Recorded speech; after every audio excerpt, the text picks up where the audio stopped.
घेत राहणार आहोत। तुर्तास धन्यवाद दिलेल्या या माहितीसाठी। दरम्यान महिला आयोगाच्या अध्यक्षा खोटं बोलत आहेत असं राऊतांनी म्हटलंय।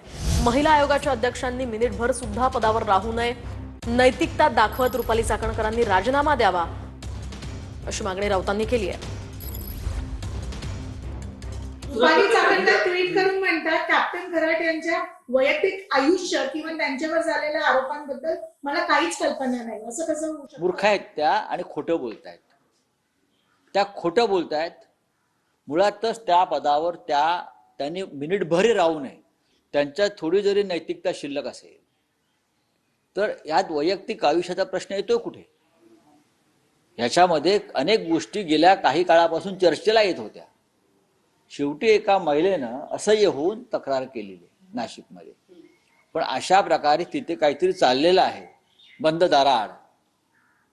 महिलांचे हुंदके ऐकायला येत होते अनेक ठिकाणी। तुमचं काम आहे आणि तुम्ही दबाव आणून अनेकांना तक्रारी दाखल करण्यापासून रोखल्याची प्रकरणं समोर आलेली आहेत। एकूणच रुपाली चाकणकरांचा अशोक खरातचे पायधुतानाचा व्हिडिओ व्हायरल झाला होता। यावरून ठाकरेंच्या शिवसेनेच्या नेत्या सुषमा अंधारेंसह आता राऊतांनी सुद्धा सडकून टीका केली आहे।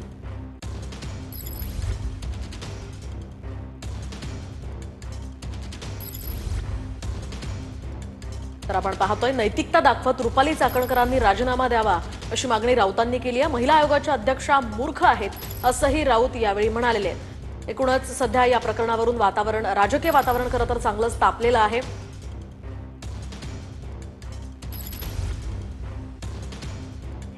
और जिस प्रकार के वीडियोज और फोटोज मेरे सामने आए हैं, तो अब ये तो तय हो गया कि ये सब मामला यानी महाराष्ट्र का जेफरी एप्स्टाइन फाइल जैसा ही है, उससे भी भयंकर है। अब देखिए, मेरे पास बहुत सी वीडियो आए हैं, एप्स्टाइन फाइल है, और ये मुझे लगता है उसमें ऐसे भी बड़े बड़े लोग हैं भारतीय जनता पार्टी के और सत्ताधारी पार्टी के।